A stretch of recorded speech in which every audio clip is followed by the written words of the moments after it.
No ha habido hasta estos momentos, este año cumplo 46 años de predicar esta palabra.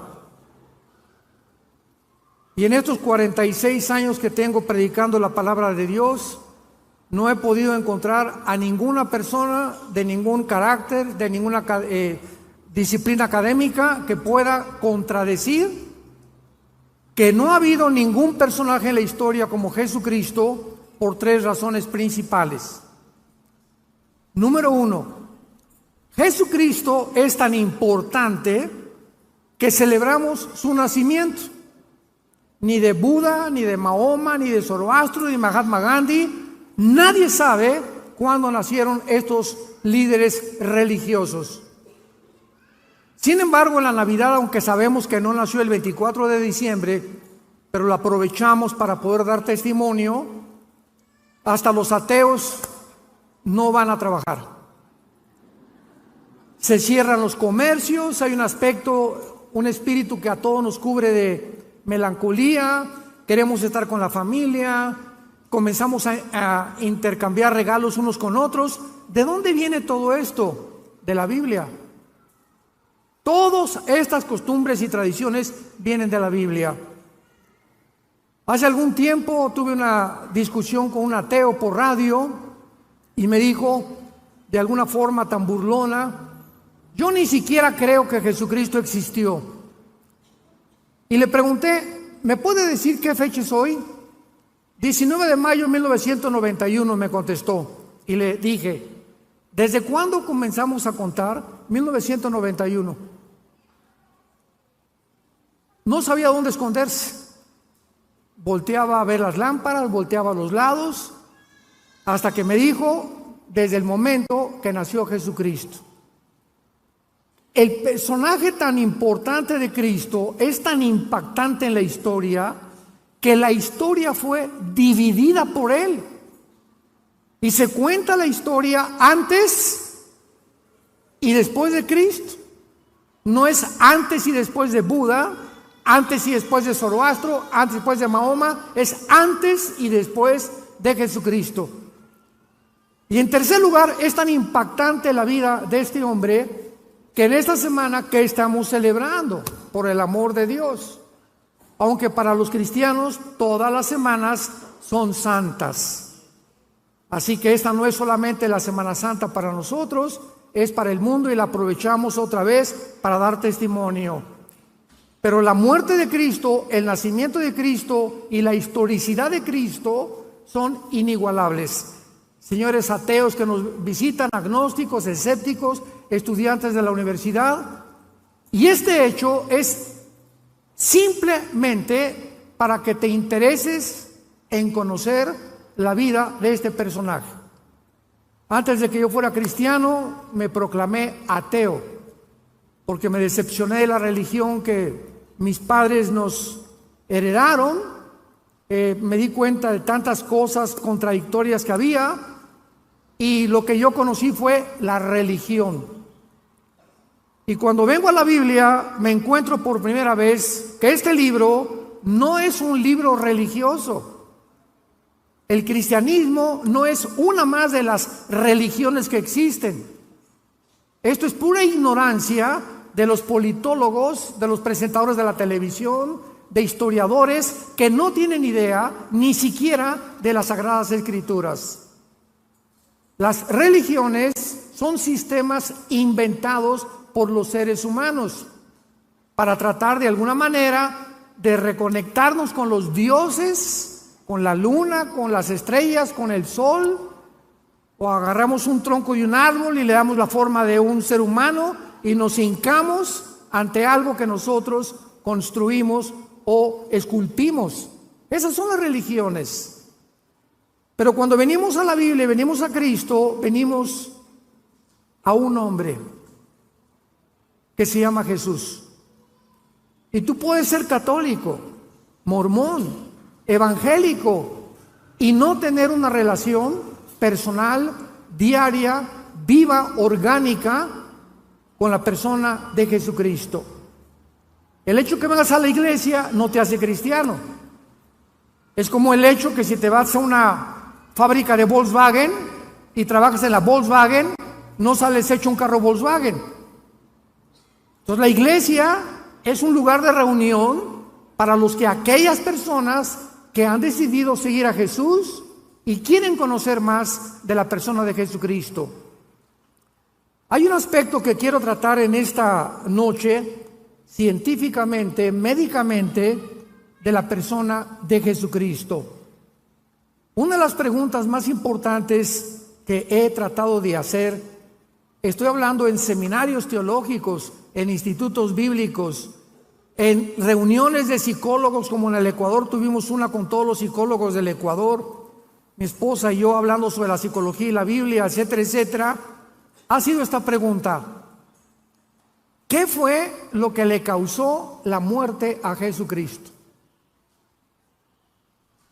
Y cuando ponemos la Biblia y comenzamos a investigar que la mayor parte de los crucificados, cuando estaban casi ya exhaustos, los soldados romanos tenían la orden del gobierno de romperles las rodillas, los meniscos de las rodillas, para que el crucificado, si no había muerto de desangramiento, muriera de asfixia. Entonces, al romperle los meniscos a los crucificados, se colgaba el cuerpo y ya no podían tener la fuerza para poder respirar ni exhalar. Morían asfixiados. Y eso garantizaba que al bajarlos de la cruz, estaban muertos. Porque si un soldado romano bajaba a un crucificado vivo, el soldado era también sentenciado a pena de muerte. Sin embargo, cuando Jesucristo estaba colgado en la cruz, el centurión romano, que era experto en muertes, se acerca a la cruz y él sabía que Cristo estaba muerto. Sin embargo, agarra una lanza y lo atraviesa del lado izquierdo al lado derecho, a través de todo el pecho de su cuerpo. Y Juan escribe en el capítulo 19: vi salir una gota de sangre mezclada con agua. Y a la luz de la cardiología moderna, porque en la Biblia encontramos las evidencias más antiguas de genética, química, antropología, paleontología, medicina, biología y cualquier disciplina académica que tú me quieras decir. La Biblia es más antigua que cualquier libro científico del siglo XXI. Quiero comentarles a ustedes, antes de desarrollar esta conferencia, el estudio médico realizado por el doctor William Edwards, patólogo de la Clínica Mayo de Rochester, Massachusetts. La Clínica Mayo, el Hospital General de Boston y el Hospital Hopkins son las tres instituciones que se clasifican como las mejores médicamente hablando y clínicamente del mundo entero. Ni en Inglaterra, ni en Francia, ni en Alemania, ni en ningún lado se pueden caracterizar con la fama que tienen estas instituciones clínicas, médicas, científicas. Este estudio del doctor Edwards apareció en la revista médica Diario de la Asociación Médica Americana, en inglés, Journal of the American Medical Association. Y esta revista es y aparece cada semana en la investigación médico-científica del mundo entero.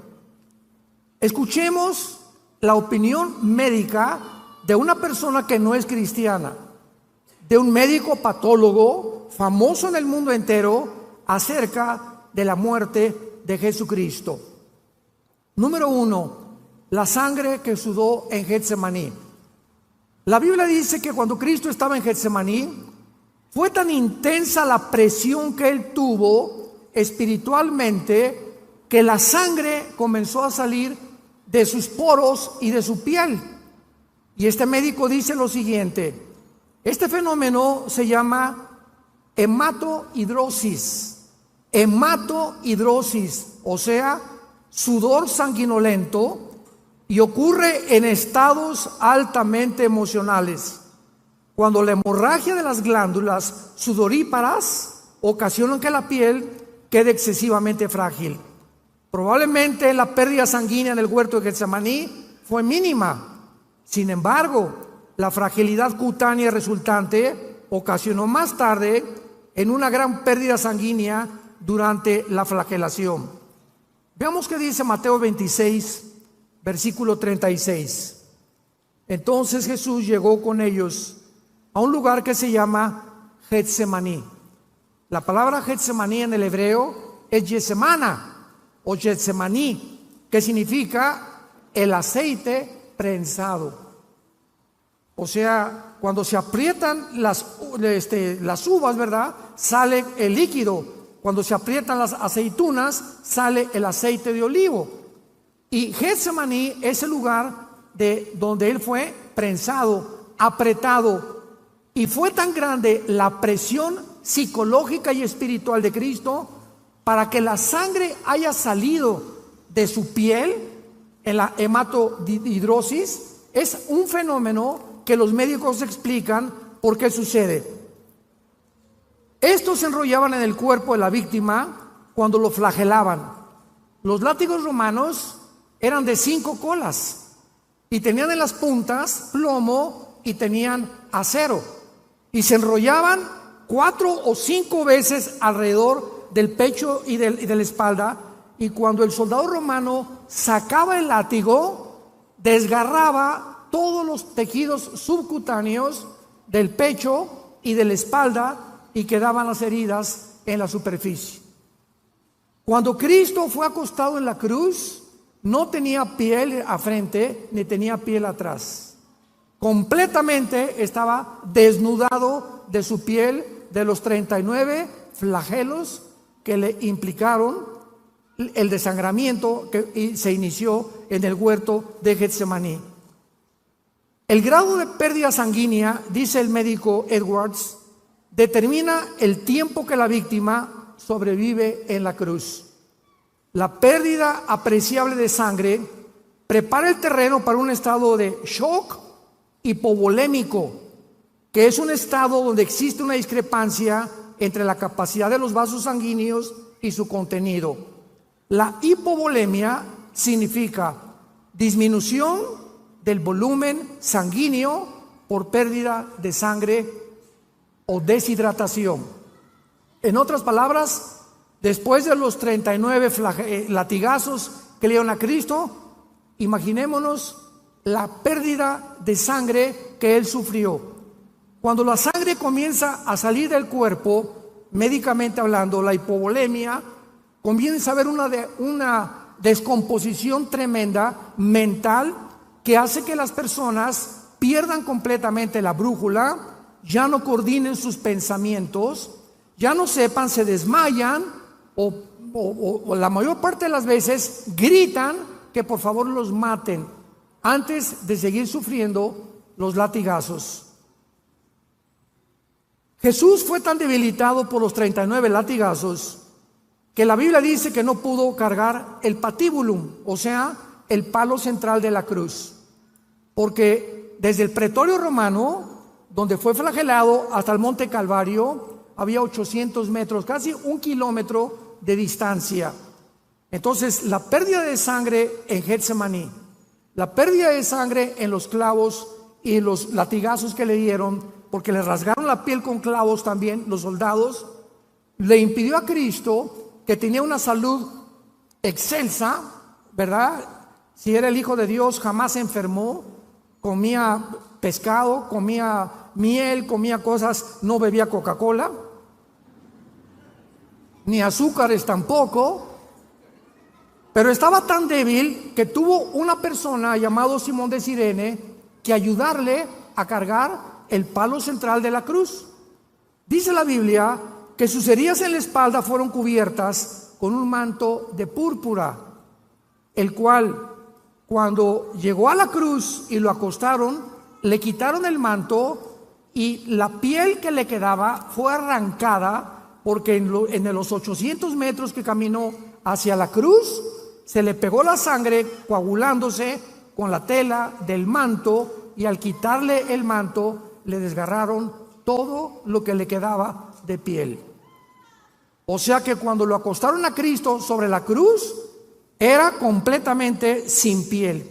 Imaginémonos el dolor de la fricción de su carne viva con la madera del patíbulo. En la crucifixión, los brazos de la víctima eran totalmente estirados, de esta manera. Y los clavos eran colocados entre el hueso radio y el hueso carpo de las muñecas. O sea, a Cristo no le pusieron los clavos aquí. Cristo fue crucificado aquí en las muñecas. Ahí fue en el carpo y en el radio donde entraron los clavos. Y aunque no producían fractura, el daño al periósteo, que es la membrana que cubre los huesos, era dolorosísima. La mayor parte de las víctimas de la crucifixión en ese momento perdían el conocimiento del dolor tan intenso de la entrada de los clavos en estas partes de las manos. También los clavos le cortaron el nervio mediano médicamente, lo cual le ocasionó a Cristo espasmos intensísimos de dolor en los brazos durante todo el procedimiento. Todo esto produjo una parálisis en parte de sus manos que se llama los ligamentos o mano de garra, donde la mano comienza a perder ya el control y se hace así y ya no puede abrirla del dolor tan intenso de los clavos en el carpo y en el radio. Los clavos de los pies, dice este médico, atravesaron los huesos del tarso y seguramente le ocasionaron lesiones en sus nervios. El mayor efecto fisiológico es lo que se llama la interferencia con la respiración normal, especialmente durante la exhalación, ya que el cuerpo tiende a fijar el tórax en estado de inhalación y el crucificado está colgado y no puede hacer esto, respirar y exhalar, porque el peso de los clavos, al tratar de hacer esto, le produce más presión en las manos y más presión en los pies. De acuerdo a los análisis de respiración, primordialmente con el diafragma y de forma superficial, resultan en una retención de dióxido de carbono en la sangre. Y esto es lo que produce y lo que produjo a millones de personas ahora que hubo la pandemia, cuando nos mandaron ponernos un pañal en la boca. ¿Qué te produce el pañal en la boca? Que los estreptococos se te vuelven a meter, no respiras el oxígeno que necesitamos y después la Organización Mundial de la Salud dictamina que no servía de nada. Impresionante lo que hicieron con nosotros. Continuaron en el cuerpo de Cristo calambres musculares, hormigueo en los brazos por la posición tan incómoda y se agregaron a la molestia de la respiración, porque en cada momento que respiraba era un dolor y un martirio agonizante, lo cual casi siempre llevaba a la asfixia a los crucificados. Otros factores, dice el médico Edwards, que contribuyeron a la muerte del crucificado variaban, pero siempre era deshidratación, arritmias cardíacas inducidas por el estrés, insuficiencia cardíaca por la acumulación rápida del líquido en la cavidad pericárdica o en cavidad pleural. Y finalmente, un aspecto médico de la muerte de Jesús ha sido gran controversia y es el tema que quiero desarrollar. ¿Qué fue científicamente o médicamente? Se van a sorprender ustedes lo que le causó la muerte a Cristo.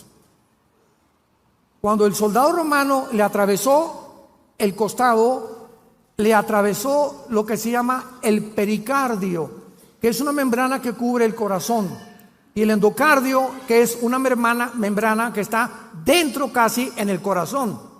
Y cuando Juan escribe hace 2000 años, vi salir una gota de sangre y una gota de agua, de acuerdo a los cardiólogos del siglo XXI, la mezcla de la sangre con el agua es por la rotura del pericardio. O sea, Cristo ya estaba muerto antes de que el soldado le atravesara con la lanza el costado. De acuerdo a lo anterior, el líquido que salió de Jesús correspondía al líquido pericárdico y la sangre a presencia de sangre en la cavidad pericárdica.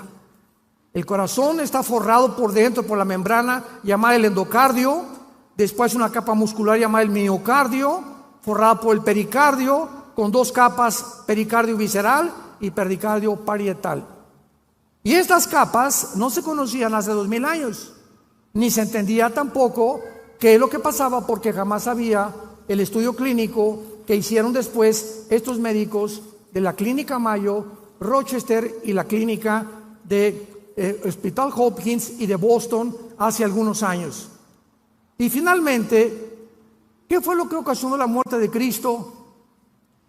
Damas y caballeros santos de Dios, 1000 años antes de la crucifixión, David escribió el Salmo 22. David no sabía nada de crucifixiones porque esto comenzaron a través de las tradiciones a integrar la crucifixión los romanos. Y David escribe 1000 años antes de Cristo, en el Salmo 22, las palabras y la causa que le mostró a Cristo, o la razón que le causó a Cristo su muerte en la cruz. Y comienza el Salmo 22 diciendo: Elí, Elí, lama sabactani. Dios mío, ¿por qué me has desamparado? Que fue la última expresión de Cristo. Y finalmente, más adelante dice: jugaron ropas los soldados con mi manto, me miran como toros de Bazán. Y la Biblia describe lo que causó la muerte de Cristo. No fue la asfixia, porque no le rompieron los huesos. Estaba escrito en el libro del Éxodo que al cordero no le iban a romper los huesos. Entonces el soldado romano le atravesó la lanza para asegurarse que estaba muerto. Entonces Cristo no murió de asfixia, no murió de deshidratación, no murió de desangramiento. El Salmo 22 dice estas palabras: mi corazón fue como la cera. Cristo muere cuando tus pecados y mis pecados son puestos sobre de él, y el dolor de llevar tus pecados, tus adulterios, tus robos, tus asaltos, tus violaciones, tu drogadicción, tus fornicaciones, nuestros robos, todas las cosas que tú y yo habíamos hecho fueron puestas sobre su cuerpo. Y el dolor fue tan intenso que el corazón le explotó. Cristo muere de dolor moral. Si alguna mujer está pariendo, sabe el dolor que tiene cuando el niño va a salir a la luz. Y los dolores son intensísimos del parto, se consideran los más grandes que hay de sufrimiento en el ser humano. Pero para que una persona pueda morir de dolor, hay mujeres que ven a sus hijos morir y lloran y caen: mi hijo murió, mi esposo murió, y vemos a cantidad de personas en los entierros, en los funerales, desesperados por sus muertos y se jalan los pelos. Pero no hemos visto a ninguna persona que sea tan intenso el dolor que caiga muerto, de no poder soportar el dolor tan grande que está experimentando la pérdida de un ser querido. Pues Cristo muere y paga por tus pecados y paga por mis pecados, y esto es lo que nos habla claramente de la evidencia que le estalla el corazón de dolor moral. Y finalmente, este aspecto médico dice lo siguiente: las víctimas de crucifixión morían sofocadas casi siempre. Para acelerar la muerte, los romanos les rompían las piernas a las víctimas moribundas. Una vez que podían empujar las piernas contra el soporte de la madera que los sostenía y les ayudaba a levantar el pecho para respirar, los músculos exhaustos de la víctima ya no se podían mover más. La caja torácica y el diafragma para respirar, por lo que sobrevenía la asfixia inmediata a los crucificados. La Biblia dice que Jesús sufrió todos estos dolores y todos estos quebrantos simplemente para decirnos: te amo, te amo, Dios te ama. De tal manera amó Dios al mundo, de tal manera amó Dios al mundo. No nos mandó palomitas ni nos mandó dinero. La manera en la que Dios manifiesta su amor a tu vida y a mi vida es Él no perdonando a su Hijo en la cruz para perdonarnos a nosotros. En Génesis capítulo 22, Abraham lleva a Isaac al monte Moriah a ofrecérselo a Dios. Y cuando Abraham levanta el cuchillo para matar a Isaac, un ángel le detiene la mano. Casi 3000 años después, la misma escena la vemos en el Monte de los Olivos. Se levanta el cuchillo para matar a Cristo y Dios no detiene la mano. Dios permite que su hija muera. Perdonó a Isaac y no perdonó a su hijo por ti y por mí, para decirte que te ama.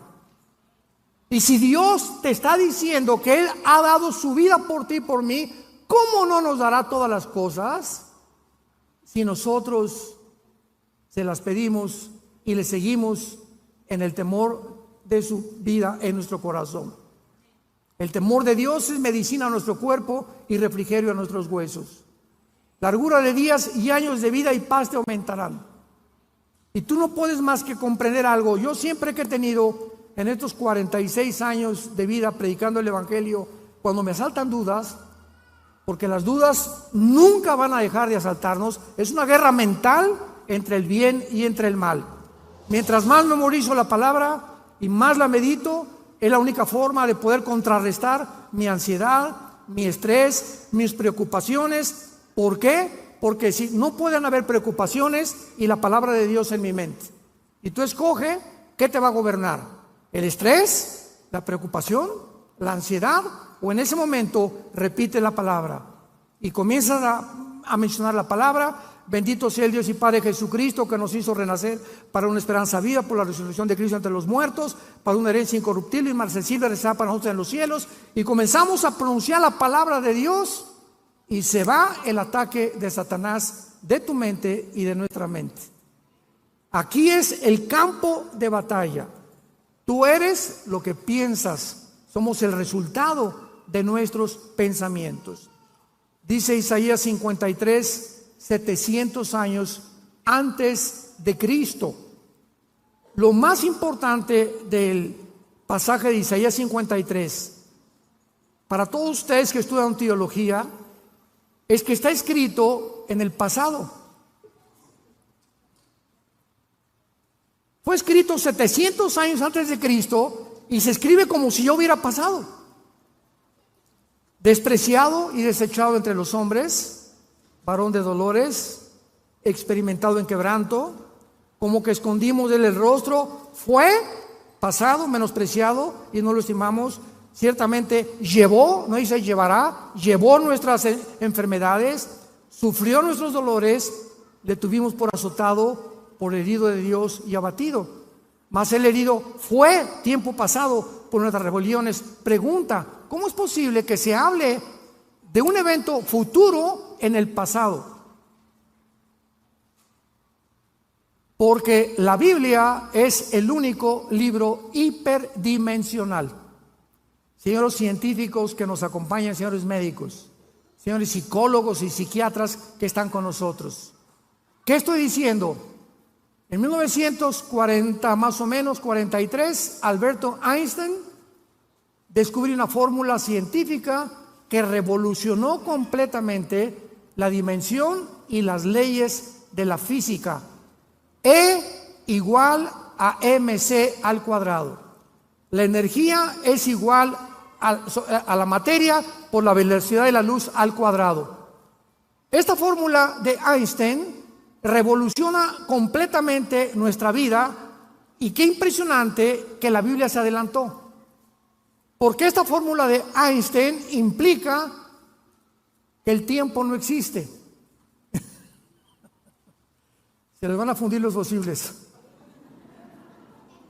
El tiempo no existe. ¿Qué quiero decir con esto?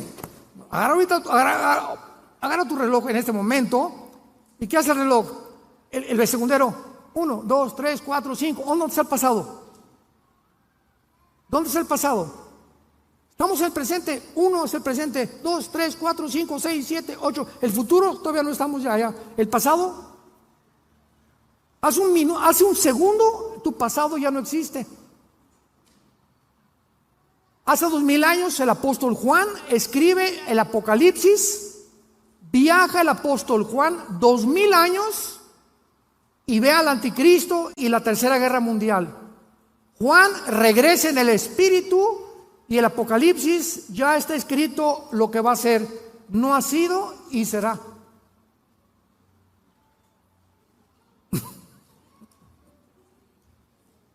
El profeta Isaías escribe en el capítulo 53 de su libro que Cristo fue desechado, entregado, etcétera, etcétera, y no había sucedido más que en el futuro. Y cuando encontramos que la fórmula de Einstein demuestra que el tiempo no existe, el tiempo se incluye desde Einstein como la cuarta dimensión.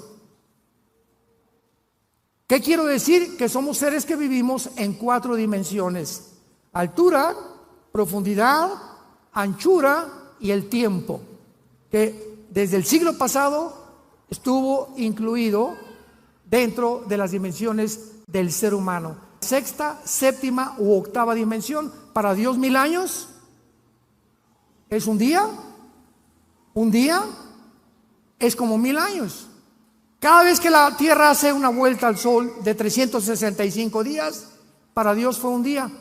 Para nosotros fueron 365 días que pasaron en nuestro tiempo. Y si yo me voy a la Luna o a Marte con un traje de astronauta y salgo mañana, vamos a poner que mañana es el 10 de abril, y regreso dentro de un año y tengo 30 años de edad, cuando yo regrese el año que entra, mi esposa va a tener 5 años más que yo. Porque ya saliendo de la atmósfera, el tiempo no existe como existe aquí en la Tierra. Aquí pasa más rápido que en el espacio. ¿Y cuántos hombres dicen, no, pues yo me quiero ir a Marte, no? Hermanos, todo lo que estoy compartiéndole a ustedes es maravillosa. La Biblia es maravillosa. O sea, el Ramayana, el Popo, el Tripitaka, los Vedas de los persas, el Corán, no hay un libro religioso ni científico que tú me puedas decir que nos explique de dónde venimos, quiénes somos y a dónde nos dirigimos. Y cuando Dios muere en la cruz y abre sus brazos, nos dice lo siguiente: todo aquel que me sigue no permanecerá en tinieblas. Y cuando venimos a la Biblia, el Espíritu Santo entra a nuestra vida, nos destapa lo que el pecado dañó, la información que Adán y Eva tenían, que era el 100% de su ADN, del ácido desoxirribonucleico, que es la fórmula de las células. Y Adán y Eva perdieron todo eso y nos lo transmitieron a nosotros. Einstein decían que teníamos el 8% desarrollado de la mente nada más. Perdimos más del 90% de la información. Y la única forma de recobrar esta información, para que tengas la seguridad de morir en paz y de saber que nunca, nunca Dios te va a abandonar, que nunca te va a dejar, y que en medio Él es nuestra fortaleza, nuestra angustia, y que Él es nuestro amparo y nuestro refugio, como las alas bajo de la gallina cubre a sus pollitos. Fortaleza mía, castillo mío, mi Dios, en quien confiaré, decía David, es teniendo a Jesucristo como tu Salvador. Comienzas a entender el mundo. Vamos a hablar de esto mañana en el desayuno. Impresionante como el mundo llegó a su fin. Filosóficamente, religiosamente, políticamente, militarmente, en cualquier área que tú busques, el mundo en que tú y yo vivimos hoy está completamente derribado. En Estados Unidos se acabó la democracia, se acabó la moral en el mundo, ya los géneros terminaron, la biología y la genética la hicieron a un lado. Ahora un hombre puede ser mujer, una mujer puede ser un hombre, de acuerdo a lo que él crea o lo que ella crea, y no genética ni biológicamente.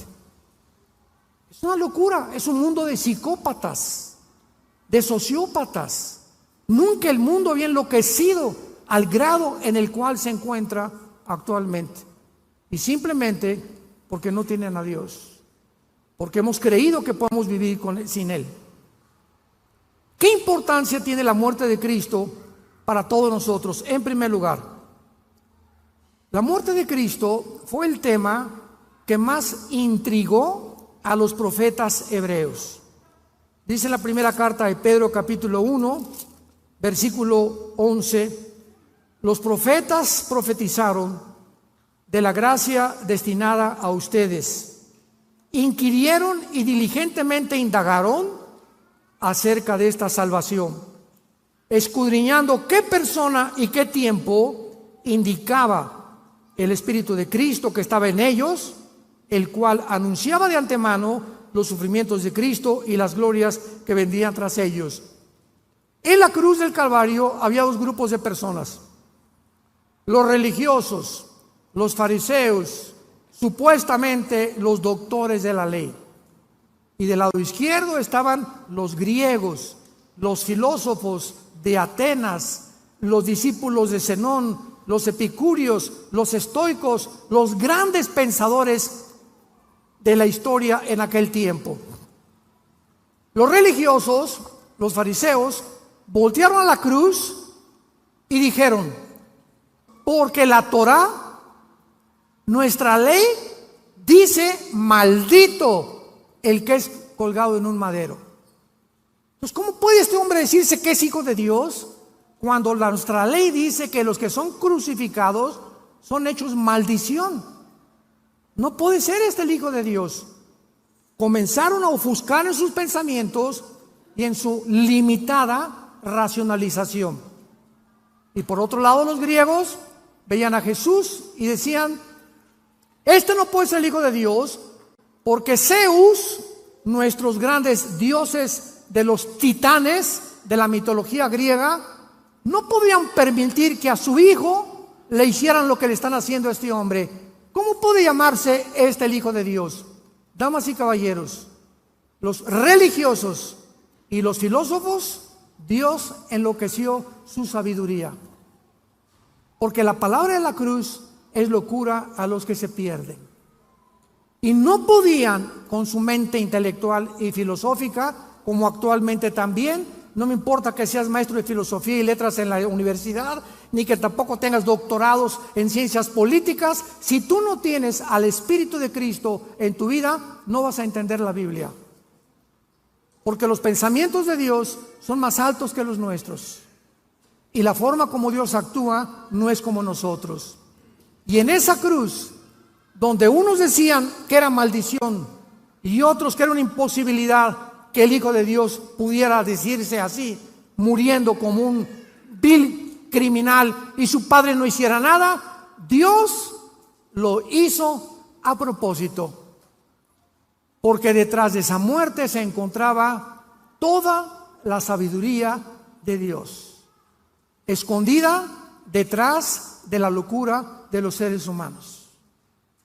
Y eso fue lo que me hizo a mí, por primera vez en mi ateísmo, reflexionar y humillarme delante de Dios. Y se acercó entonces mi hermano Alejandro, que era cristiano, y me leyó este pasaje de 1 Corintios capítulo 1, que dice así: porque lo insensato de Dios es más sabio que los hombres, y lo débil de Dios es más fuerte que los hombres. Lo que para ti es locura, para Dios es sabiduría. Porque lo que tú calificas como locura, Dios lo hizo a propósito para que no lo busques intelectualmente, sino para que te humilles delante de Él, recibas a Cristo y Él te abra el entendimiento y te diga: 2 más 2 son 4, 5 más 5 son 10. Imagínate un niño de 6 años. Oiga, maestro, ¿qué quiere, chamaco? Tanta molesta que me das. Explíqueme la teoría de Einstein, m igual a mc al cuadrado. Mira, niño, aunque yo te lo explique, no lo vas a entender. Pero ¿por qué, maestro, si mi cerebro es igual al tuyo? Es verdad, pero el mío está desarrollado y el tuyo no. Entonces, cuando tú crezcas y madures en conocimiento, vas a entender lo que ahorita, aunque te lo explicara, no lo vas a explicar. Cuando yo era ateo, Dios me dijo: gusano, chinche, hormiga de agua puerca. ¿Quieres entender mis caminos? ¿Quieres caminar conmigo? ¿Tú crees que puedes comprenderme cuando yo hice el universo? Como le dice a Job: ¿dónde estabas cuando hice la tierra? Cuando medí las medidas de la tierra, la distancia entre la tierra y el sol, el movimiento de gravitación de la tierra, el movimiento de traslación de la tierra, la velocidad de la luz, 300,000 kilómetros por segundo. ¿Dónde estabas tú? Le pregunta Dios a Job. Si eres tan inteligente, dímelo. Dime quién eres, ya para acabar pronto. Y cuando nos damos cuenta que estamos tratando de pelear con un Dios, que si Él existe es lógico, hermanos filósofos, la lógica elemental nos dice lo siguiente: si realmente Dios existe, Él no puede pensar como nosotros, y es una mente inmensamente grande, maravillosa, y si yo quiero aprender, necesito una condición, una sola: ser humilde. Ser humilde, humillarme. Señor, lo que sé, como dijo Sócrates, yo solo sé que no sé nada. ¿Y para qué hizo el sufrimiento? ¿Y por qué permite que los niños se mueran? Qué interesante que los ateos nunca contestan, nos preguntan a nosotros. Nunca un ateo le va a preguntar esas preguntas a otro ateo, o a un agnóstico o a un escéptico. Nunca, jamás. Nos los hacen a nosotros los cristianos, porque de alguna manera en sus conciencias saben que no hay respuestas en el mundo, y por eso viven vidas sin esperanza, sin ninguna seguridad, llenos de estrés, llenos de esperanza, llenos de odio, llenos de maldiciones. ¿Por qué? Porque están enojados contra la vida, porque no entienden la vida, porque no entienden a Dios. Y como dijo don Teofilito, ni lo entenderás hasta que no vengas a la cruz de Jesucristo. Lo insensato de Dios es más sabio que nosotros. Miren, hermanos, que Dios escogió lo necio para avergonzar a los sabios, y lo débil del mundo escogió Dios para avergonzar a los fuertes. ¿Saben lo que dijo el Dalai Lama al Papa Juan Pablo II cuando vino a México? Le dijo al Papa, el Dalai Lama, a Juan Pablo II: yo pienso que Cristo se equivocó porque escogió a 12 pescadores iletrados y desleídos, como decía Cantinflas, que ni a la primaria fueron. Si hubiera escogido personas inteligentes, dijo el Dalai Lama, como yo, que soy filósofo y pienso, y la política y por aquí y por allá, Cristo no hubiera muerto crucificado. Jesús, María y José y el burrito que los acompaña. Virgen de la Macarena. ¿Se dan cuenta la estupidez, la soberbia del ser humano? Y a propósito, Cristo escoge a esos hombres desleídos y deslustrados, ignorantes, para que cuando se enfrentaron al mundo, el mundo se maravilló y decían: ¿quiénes son estos pescadores que se enfrentan con denuedo y con valor al César y a los filósofos y a los epicúreos y a los estoicos y a Zenón, los filósofos, y los retan diciendo que Jesús murió, que resucitó, y a estos hombres que no fueron ni terminaron la primaria fueron los que cambiaron el Imperio Romano. Nunca un impacto tan grande en la historia había sido hecho por 12 hombres vulgares y pescadores. Y Dios lo hizo a propósito para avergonzar a los sabios.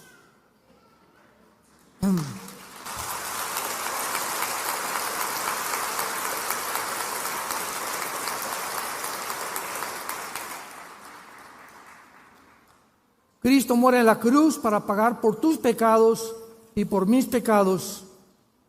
Y es la base de su muerte lo que nos puede limpiar delante de Dios. Tú me dices, es que yo hice un asilo para ancianos y yo he hecho orfanatorios para niños y voy a mi iglesia y me persino cada domingo, o voy a la iglesia evangélica o a la iglesia que tú vayas y limpiamos nuestra conciencia. La Biblia dice, el que tiene al Hijo tiene la vida. Puedes tener una religión, te repito, puedes ser católico, evangélico, bautista, nazareno, pentecostal, presbiteriano, dime lo que quieras. No es la etiqueta de la botella lo que determina el contenido, es lo que está dentro de ti. Yo soy esto, yo soy aquel, presbiteriano, bautista por afuera, porque voy a tal iglesia o a tal denominación, pero dentro de tu vida, ¿tienes tú una relación con Jesús? ¿Amas la Biblia? ¿Amas a tus hermanos? ¿Amas a tu esposa? ¿La respetas? ¿Le eres fiel a tu esposa? ¿Amas a tus padres? ¿Les das un buen ejemplo a tus hijos? Desde que te convertiste, ¿cuántas personas has ganado para Cristo? ¿Te mueres de pasión por la verdad? ¿Estarías dispuesto a morir en tus convicciones por la causa de Cristo? Si tú no contestas estas preguntas satisfactoriamente, no eres más que una persona religiosa de la boca para afuera. Y la Biblia dice, no hay otro nombre en que podamos ser salvos más que en el nombre de Jesucristo. Mas Dios muestra su amor para con nosotros, que siendo pecadores, Cristo muere en nuestro lugar. Herido fue por nuestras rebeliones, molido por nuestros pecados. Todo esto lo ha hecho Dios por ti y por mí, para que hoy vengas, no a una religión, ven hoy, te invito a que vengas a la cruz. A que adores a ese hombre que tienes colgado en un crucifijo en tu casa, sin saber ni siquiera lo que representa. Confundido, tal vez por curiosidad veniste en esta tarde, pero Dios tenía una cita contigo. Dios te ha hablado en esta noche para que tú le puedas entregar tu vida a Jesucristo, arrepentirte de tu vida y considerar, si tú mueres en esta noche, un accidente, una embolia cerebral, un ataque al corazón, un accidente de tráfico, una bala perdida, tú te condenas en el infierno. Puedes burlarte en esta noche todo lo que quieras, pero estas palabras son fieles y verdaderas. Es la palabra de Dios, y Dios tenía una cita contigo para decirte te amo. Fui crucificado, fui muerto y resucitado a los 3 días, para que tú vengas y renueves tu vida conmigo, para que yo entre a tu vida y para que me conozcas y tengas la vida eterna. Les pido que acá inclinen su rostro por algunos momentos y le digas con todo tu corazón estas palabras a Dios. Señor mío y Dios mío, lo puedes hacer en silencio. Te doy las gracias por haberme permitido escuchar tu voz a través de la Biblia, tu palabra santa. Creo con todo mi corazón que en esa cruz, a través de la sangre que tu Hijo derramó, es el antídoto, es la medicina que tú has provisto para mis pecados. Creo que a los 3 días tu Hijo se levantó de entre los muertos, y porque ahora vive, y lo creo con todo mi corazón, te pido, Señor Jesús, que en este instante entres a mi vida como mi Señor y mi Salvador. Te doy las gracias por darme la vida eterna, y la corta vida que me das o que me queda, la quiero vivir para conocerte a ti y a tu Padre, y vivir para dar testimonio de tu amor en esa cruz. En el nombre de Jesucristo. Amén. Gracias a Dios por la palabra de Dios. Gracias a Dios por la Biblia. Los cielos y la tierra pasarán,